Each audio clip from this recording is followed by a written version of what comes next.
Alors merci. Donc merci à France Bois Forêt et à France Silva qui nous accueillent donc sur leur stand, puisque nous faisons partie de la grande filière forêt bois, pour cette conférence sur, je suis Monsieur Loyal. Ah. Non mais c'est Olivier qui sur l'emballage bois, le naturel revient au galop. Donc nous avons deux invités de marque qui s'appellent tous les deux Jacques, ce qui ne simplifie pas la tâche. C'est la même société, ça s'appelle pas marque. Donc Jacques Rouchaussé qui est président de Légumes de France, qui a eu une carrière en tant que président assez remarquable, on va le dire, de par ses qualités d'animation et de compétences. Et donc il vient de passer la main cette année. Et nous avons aussi Jacques Barnachon. Je me demande d'en m'excuser que je me suis trompé sur l'orthographe de son nom, qui est secrétaire général de Eurotoc et qui nous dira aussi dans sa vie professionnelle voilà, comment il est situé, voilà, son travail. Donc on va faire un petit point de nos trois filières, hein. Donc la filière fruits et légumes, donc, qui a été très mise en avant ces derniers jours. Je crois même que le président Macron a évoqué le fait que c'était une des filières en très grande difficulté. On peut dire ça. Il l'a dit. Samedi, il a dit ça. Donc la restauration et la filière emballage bois. Et on va ensuite aller vers le travail de l'activité de l'emballage dans ces différents secteurs. Donc Jacques, à toi la parole pour démarrer. Quelle est l'activité de ton secteur? Alors, l'activité des Légumes de France. Légumes de France, on rassemble 32 000 exploitations qui sont réparties sur l'ensemble de notre territoire. Alors, territoire métropolitain, mais également territoire des Outre-mer. Il faut savoir que les Outre-mer sont également à Légumes de France. Nous avons des adhérents dans les Outre-mer. Nous représentons... alors, c'est vrai que quand on parle de légumes, quand on parle de légumes, c'est une petite superficie sur l'ensemble de notre territoire. C'est 242 000 hectares de culture légumière, ce qui fait 0,8% de la surface agricole utile. Donc vous voyez, c'est très petit, mais nous avons un chiffre d'affaires quand même qui est de 3,5 milliards d'euros. Donc c'est pas négligeable pour la petite surface que nous avons. En emploi direct, c'est 200 000 emplois directs. C'est énorme pour les 32 000 entreprises. 200 000 emplois directs et 200 000 emplois indirects, c'est-à-dire que les saisonniers, etc., tout au long de l'année, on a besoin de... Et on rayonne sur l'ensemble de notre territoire avec divers produits. Il y a 80 produits à notre gamme, au point de vue des légumes. On sépare un petit peu les uns et les autres, c'est-à-dire qu'on commence par nos endiviers qui sont dans le nord.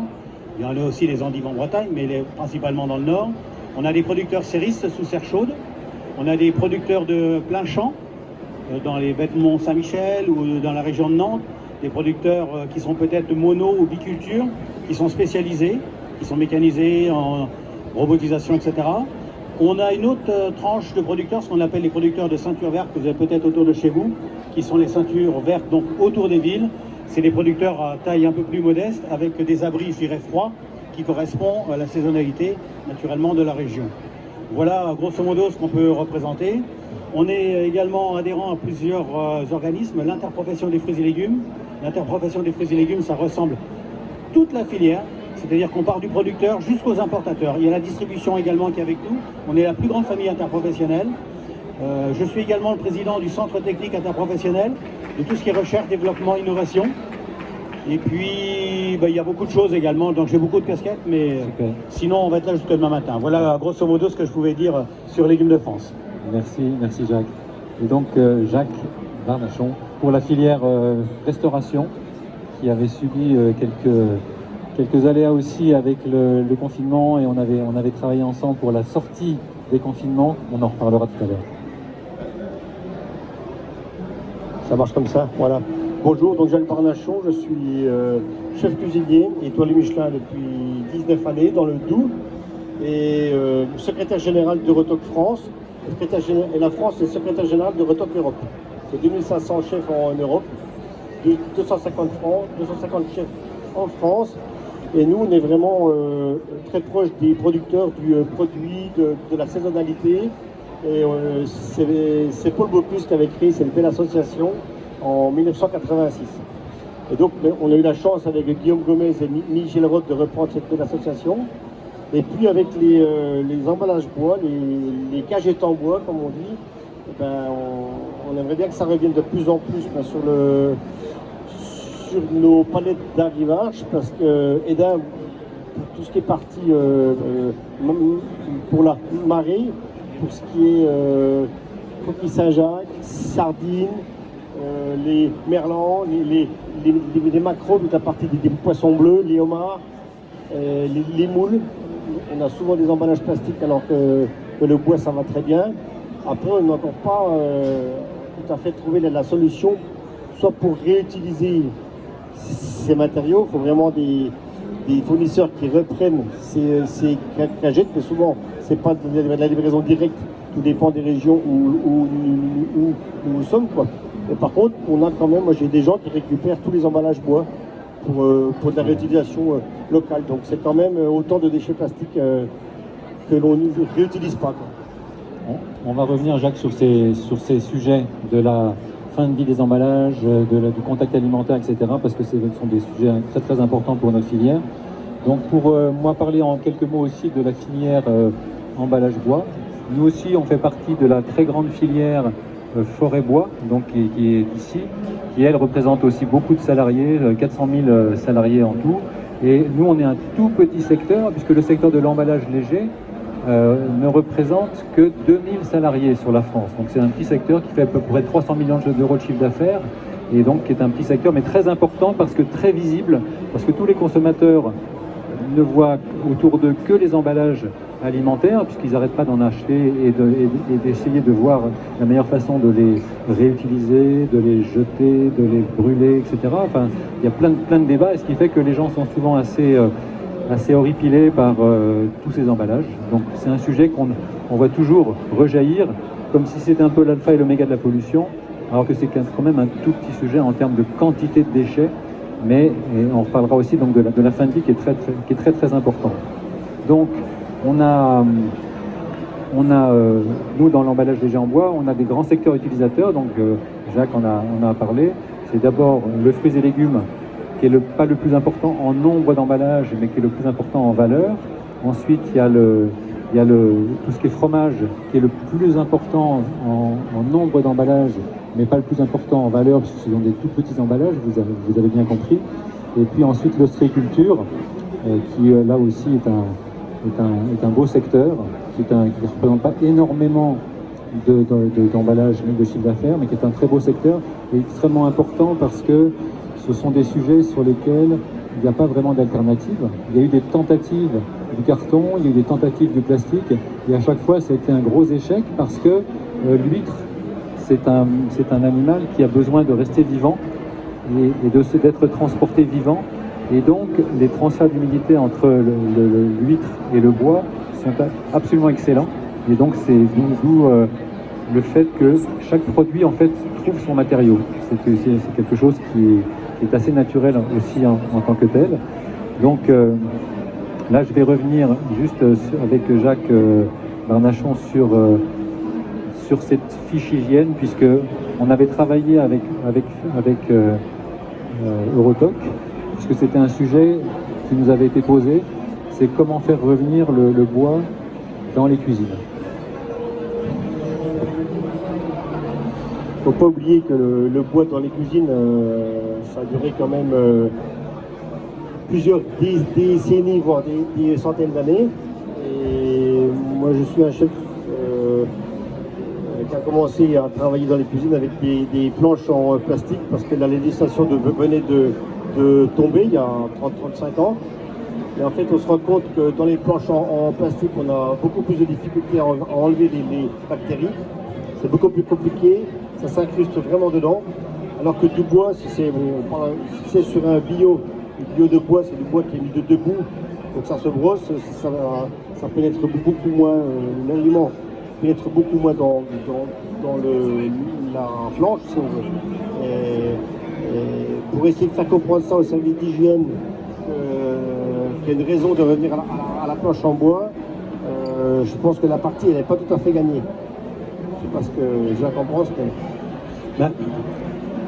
nous, c'est sûr que dans l'emballage, au point de vue des fruits et légumes, on a signé une charte avec Ciel Gros France. Dans la charte, on ne va pas être dogmatique. On laisse le libre emballage à nos producteurs. Je ne peux pas leur dire, vous mettez tous en bois. Donc on a le bois, on a le carton, on a le plastique. Mais je veux revenir quand même sur le bois, parce que quand on laisse le choix, c'est déjà beaucoup mieux que quand on impose quelque chose. Le bois pour nous c'est hyper important. Tu l'as dit, c'est si quand même d'une part de fraîcheur, d'une part de sécurité alimentaire. Pourquoi? Contrairement au plastique, quand vous avez l'emballage plastique, ok, si vous avez le plastique neuf, c'est pas mal. Mais après, le plastique, il est réutilisable. Il passe soi-disant dans les chaînes de nettoyage, quand ça passe dans les chaînes de nettoyage, mais il y a toujours des bactéries qui restent dedans. Et aujourd'hui, vous savez très bien que vous voulez un produit sain, vous voulez un produit propre, eh bien l'emballage bois, il n'y a rien de tel. Et surtout dans la conservation. Parce que quand on passe des fois, quand on fait on coupe notre salade, on les met directement dans les caisses en bois, et ce qu'on appelle l'hydrocooling pour rafraîchir la salade et qu'elle puisse arriver fraîche au niveau du magasin, du distributeur. Quand on a le bois, ça conserve cette fraîcheur et ça conserve également la qualité de la salade. C'est ça qui est hyper important. Alors pourquoi le bois par rapport au carton?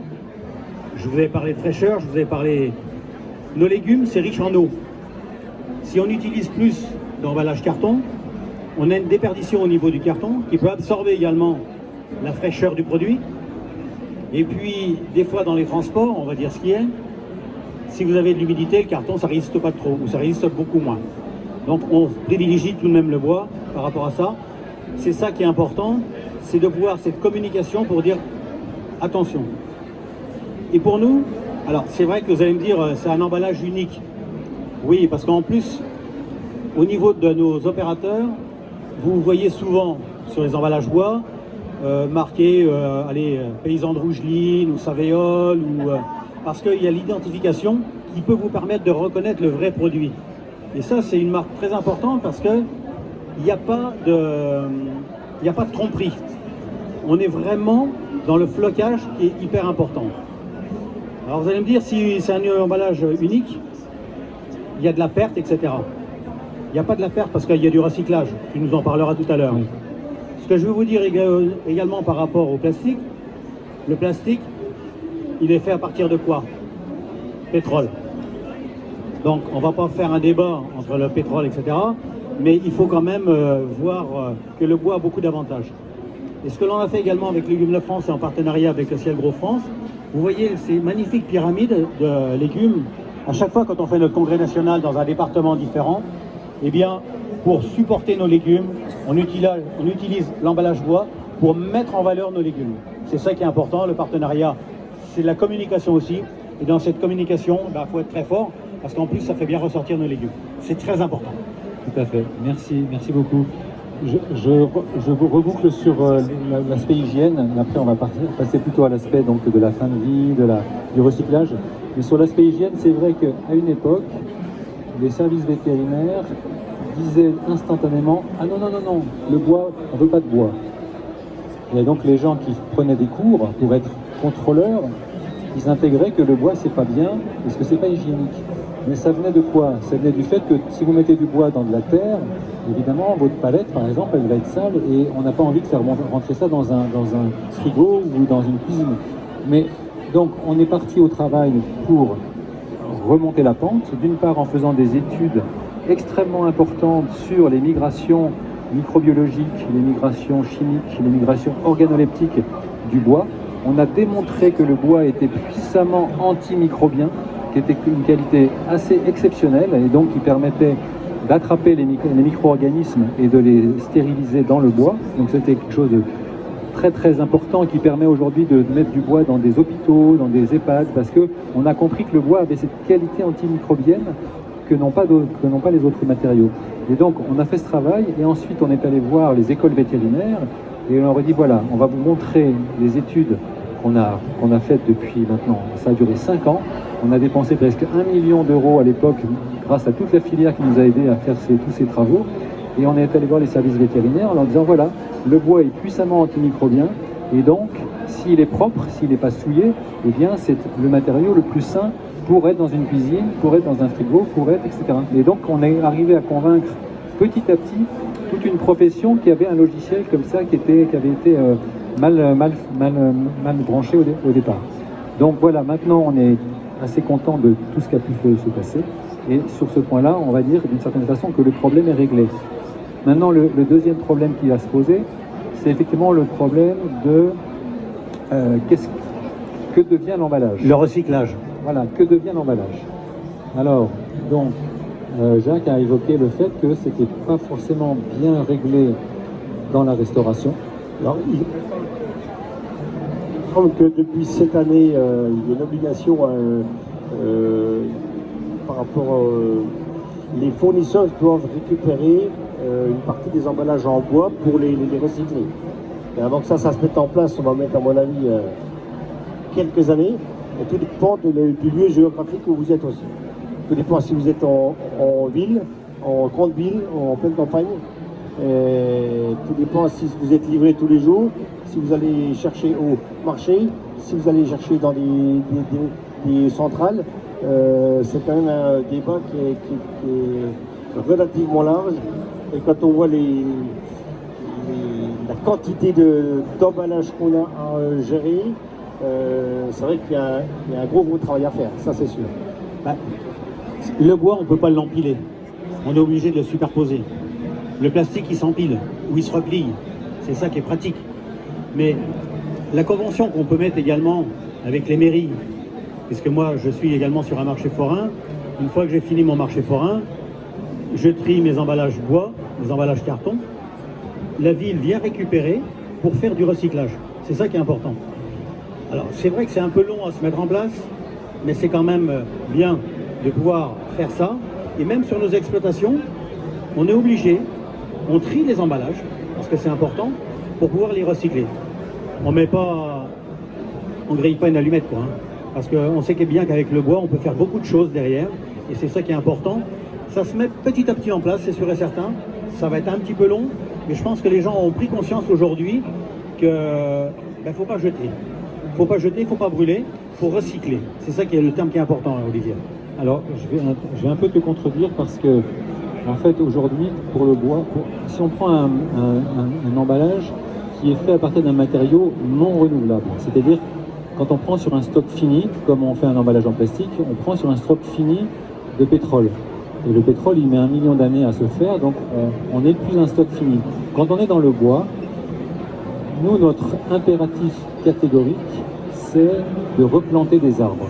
Si on replante des arbres, eh bien, on aura toujours le bois nécessaire à refaire nos emballages et à les utiliser en deuxième vie comme on veut.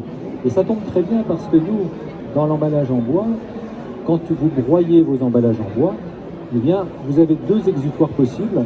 Vous avez la matière pour faire du panneau de particules, du paillage agricole, enfin, tout un tas de choses, et vous avez la filière énergie. Et il se trouve que la filière énergie, on est là dans les filières d'énergie renouvelable, qui sont aujourd'hui la solution à nos problèmes de fin de l'époque du pétrole. Et donc, dans le renouvelable, il y a le photovoltaïque, il y a le solaire, il y a l'éolien, et il y a aussi beaucoup le bois. Et le bois est une des principales énergies renouvelables. Et or, nos emballages sont des emballages qui sont déjà passés par une première vie dans l'industrie. On n'est pas allé couper du bois dans la forêt pour le mettre en énergie. On l'a déjà utilisé pour un usage économique. Ensuite, on le broie et on en fait de l'énergie. Donc nous, ce que l'on dit, c'est que notre impératif catégorique, c'est de replanter des arbres. Ce n'est pas d'empêcher la matière de disparaître, c'est la faire réapparaître pour que le stock pour les générations qui viennent soit toujours de meilleur niveau possible par rapport aux nécessités, parce qu'avec du bois, on fait 1 million de produits, comme vous verrez ici. On fait évidemment pas du tout que de l'emballage. Aujourd'hui, on fait des immeubles, on fait des maisons, on fait des meubles, on fait des parquets, on fait tout. Et donc, pour que ce gisement reste présent, il faut replanter. Et nous, dans la filière emballage, on aide les propriétaires forestiers c'est-à-dire qu'on leur rembourse les frais du plan qu'ils ont acheté pour remettre un plan en terre pour qu'il y ait de nouvelles possibilités pour les futures générations. Si on veut dire, en quelques mots, le bois, il a un cycle de vie éternel. C'est ce qu'on va. On le plante, on l'utilise après pour faire les cagettes. Après, oui, effectivement, on le broie, ou comme tu l'as dit, où il y a des chaudières, etc. Et ensuite, on replante. Donc c'est vrai que c'est un cycle éternel au niveau du bois. Moi, j'ai une... Oui.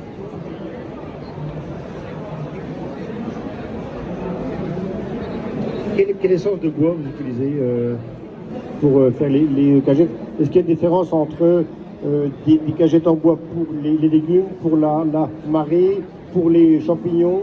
Ou c'est quoi généralement comme essence de bois? Alors, tu sais, moi je suis producteur de légumes. Moi, ce que je fais, c'est que je téléphone à mon producteur de bois. Je lui dis, fais-moi des cagettes pour mes légumes. Donc après, je lui demande pas quelle essence il fait. C'est lui qui va te le dire, c'est pas moi qui vais te le dire. Alors, moi, je peux répondre, effectivement. On est sur du 90% peuplier, 85%, et ensuite on a du pin, de l'épicéa. Il y a un peu de boissier, beaucoup de bois déroulé. Je ne sais pas si vous avez déjà visité une usine d'emballage bois ou de déroulage. C'est quelque chose d'assez extraordinaire. C'est que vous prenez une grume et vous allez dérouler ça comme un taille-crayon. Et ça peut être déroulé tellement fin que quand vous mettez à la lumière, c'est translucide. Et c'est un truc vraiment à découvrir, et en plus ça sent extrêmement bon dans une usine de déroulage de poulet. Et donc c'est ce bois-là qu'on utilise, qui sèche à l'extérieur pour le fruits et légumes, qu'on fait sécher pour l'ostréiculture, et qui donc nous donne ces emballages. Voilà, c'est peuplier.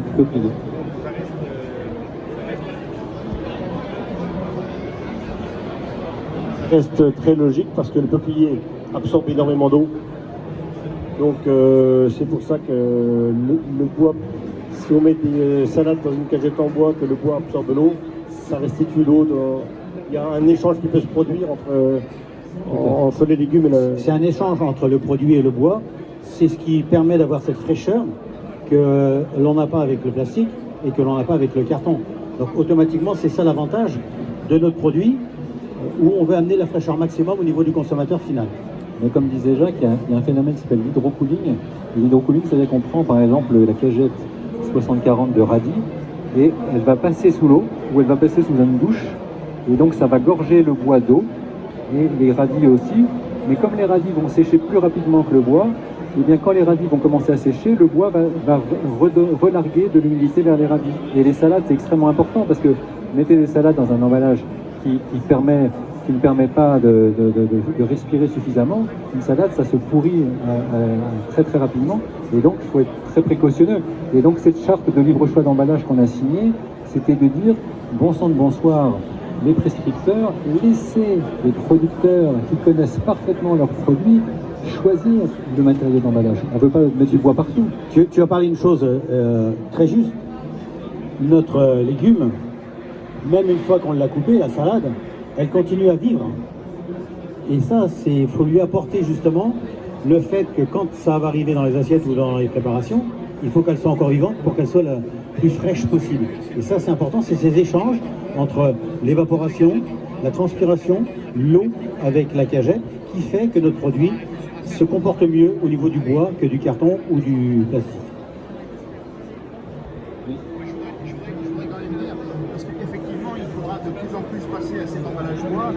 Le seul souci qu'on a aujourd'hui, quand même, le souci que l'on a aujourd'hui, enfin, je pense qu'il y a effectivement l'emballage bois qui est la plupart du temps effectivement du peuplier, mais on y ajoute quand même un emballage plastique dessus, et notamment sur les salades, sur les radis et sur beaucoup de choses. On y ajoute une protection plastique, et ça, il faudra quand même y réfléchir, parce que quelque part, c'est quand même du plastique qu'on utilise, quoi. Alors, vous avez raison, hein, parce que c'est vrai que quand on voit l'emballage bois plus du plastique dessus, alors il faut savoir qu'il y a des lois en ce moment qui sont en train de se mettre en application pour supprimer tous les emballages plastiques au niveau des fruits et légumes. Alors, c'est pas si simple que ça, parce que les gens qui ont investi dans les machines, mais moi je suis d'accord avec vous. Il n'y a rien de tel qui m'exaspère quand je vois des fruits ou des légumes qui sont emballés dans du plastique, parce qu'en plus, vous étouffez le produit. Je prends l'exemple, mais qui n'a rien à voir avec le bois. quand vous voyez les concombres sous cellophane. Ah non, c'est pas bon. Mais il y a une loi qui est en train d'être promulguée pour dire aujourd'hui, on arrête et on bannit tout le plastique par rapport à ça. Il faut que le produit respire. Alors, c'est compliqué un peu pour les producteurs parce que c'est des machines nouvelles. Mais ça, c'est à nous, producteurs, de se remettre en question et de refaire des choses de manière à avoir la transparence complète, que vous voyez bien le produit au lieu qu'il y ait un film plastique dessus. En plus, ça existe pour la filière fromage. La filière fromage, il y a des cagettes en bois et le film, il est papier dessus. Voilà, Et je veux et dire, ça ça on peut. existe, quoi. Effectivement, tout à fait. Mais Jacques disait qu'il est président du CPIFL, qui est le centre technique des fruits et légumes. Et au CPIFL, il y a énormément de travail pour justement passer d'une couche de plastique à de la cellulose papier transparent. Et après, il y a des petits problèmes de résistance, mais le travail est complètement en train de se faire. C'est sûr que ça va. Ça fait 5 ans, au niveau de mon centre technique, ça fait 5 ans qu'on travaille justement sur la substitution du plastique. Et comme vous dites, hein, il y a des films qui sont biodégradables, biorecyclables, etc. Et on constate aujourd'hui qu'on va pouvoir enfin trouver la solution. Et avec mon centre technique, on avait dit qu'en fin 2025, on aurait cette solution. Et c'est bien parti, parce qu'on est en train de faire des expérimentations sur ce sujet-là. Pâte à papier. Ce que je veux dire, c'est quelque part, c'est bien beau de parler d'emballage bois, mais à un moment donné, il faut aller jusqu'au bout de la réflexion. Voilà, c'est tout. Hein. Autrement, je veux dire, ça ne sert à rien, quoi. Je suis d'accord avec vous. C'est aujourd'hui, vous savez, c'est une transformation, une mutation un peu. On se bat aujourd'hui. On se bat. Les amis distributeurs, ils seraient là, ils ne seraient pas contents. Mais quand vous voyez le business, on va dire ça comme ça, le business du plastique, quand vous avez des caisses plastiques qui sont à la distribution, c'est tant de centimes de la caisse qui est refacturé, etc. Enfin, il y a un business. C'est lucratif. Hein. Mais ça aussi, il faut que vous, consommateurs, quand vous allez dans les distributions, il faut aussi dire qu'est-ce que c'est que c'est. C'est compliqué. Aujourd'hui, chaque cagette d'huîtres qui sortent en France, elles sortent avec un film plastique. Non. Ah non. Non, moi je reçois des. Non, quand vous gerbez des cagettes les unes sur les autres. Couvercle en bois. Oui, Couvercle en bois. Oui, mais il y a un film dessus. non, C'est cerclé, mais par contre, moi ce qui me dérange parfois, là, ça fait. J'ai une livraison de légumes sur 4, où il y a des cagettes plastiques, des cagettes bois, et une livraison sur 4, c'est livré sur des grosses palettes plastiques. Et là, j'arrive pas à comprendre pourquoi on n'utilise pas toujours de la palette bois Europe ou autre. c'est vrai, c'est assez incompréhensible parce que c'est assez bizarre, ouais. la gestion. Comment? Ah, c'est ça. La gestion des palettes, des poules de palettes bois est très très bien organisée. Donc c'est vrai qu'il n'y a aucune raison. Alors moi je voulais vous montrer ce petit schéma. C'est un petit peu une synthèse de beaucoup de choses. C'est une analyse de cycle de vie. Donc c'est une analyse de tous les impacts environnementaux qui a été fait pour comparer les 3 matériaux, le bois, le plastique et le carton. Et donc, en fait, ça a été fait par l'ADEME. Donc l'ADEME, c'est vraiment le juge de paix, c'est les gens qui sont carrés, c'est objectif. Donc personne ne peut dire, voilà, je vais mettre ce que j'ai envie de mettre, parce que, en fait, donc il y a la réunion des 3 matériaux qui s'est faite à l'époque, et on a dit, voilà, on va choisir une unité fonctionnelle, c'est-à-dire un mode de calcul, c'est-à-dire qu'on va vouloir livrer 1000 tonnes de pommes sur 1000 km, etc. Donc c'était quelque chose accepté par toutes les parties de l'étude. Et donc on est parti sans trop savoir ce que ça allait donner, et on a regardé tous les grands impacts environnementaux, donc avec le gouvernement, avec l'ADEME, et vous avez ces résultats complètement fous, c'est-à-dire qu'en énergie non renouvelable, le bois il est plus capteur que consommateur. En émission de CO2, on est plus capteur de CO2 qu'émetteur de CO2, et c'est dans tout le cycle de vie, comprenant la fabrication, le transport, la livraison, etc. etc. Et donc, quand vous voyez ces choses-là, et moi j'ai vu ça, je me suis dit, mais comment c'est possible? Parce que le CO2, en fait, ça correspond beaucoup à l'énergie non renouvelable, c'est-à-dire que ça correspond beaucoup à la dépense de produits fossiles dans le cycle de vie.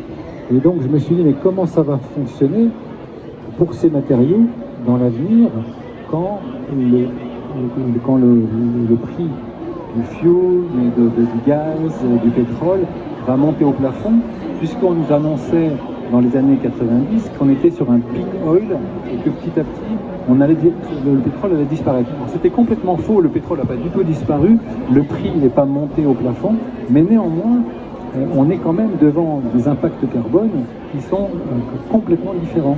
Et donc moi je me dis toujours aujourd'hui, le bois n'a pas encore retrouvé toute sa place, on n'a pas encore repris des marchés très importants dans pas mal de secteurs économiques, mais je suis persuadé qu'à terme, c'est vraiment la vocation du bois, c'est de retrouver des places qu'on avait à une certaine époque, parce que finalement le bois était le premier matériau avant tous les autres. Il y a eu le bois, vous vous rappelez les caisses Coca-Cola là, qui étaient toutes en bois à une époque, qui sont toutes passées au plastique à peu près en même temps. Et le carton est arrivé, alors le carton était plus marketé, c'est plus facile d'imprimer du carton que d'imprimer du bois. Donc le carton a pris beaucoup de parts de marché sur le côté marketing, et puis après le plastique a pris des parts de marché sur le côté repliable des emballages classiques. Et aujourd'hui, quand on voit que sur 150 rotations, eh bien, le plastique est encore bien plus consommateur et bien plus émetteur de CO2 qu'un monorotation bois, pour moi, la messe elle est dite.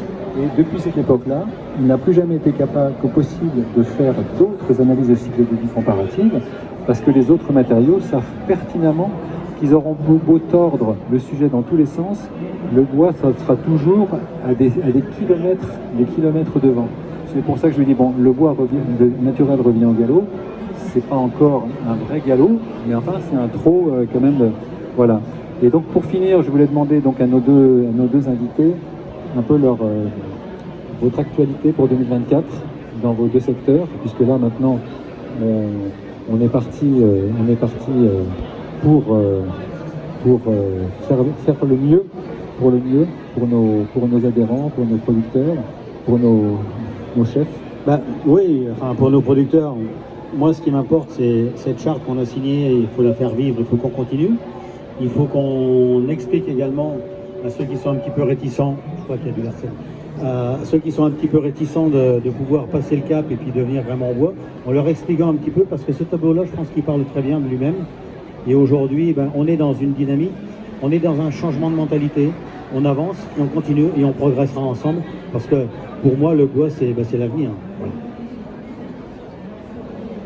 Voilà. Nous, au sein de nos cuisines, moi j'ai aussi une étoile verte Michelin, c'est tout ce qui est circuit court. Faut vraiment qu'on travaille le plus possible avec des producteurs locaux, entre parenthèses, tout dépend de la région où on est.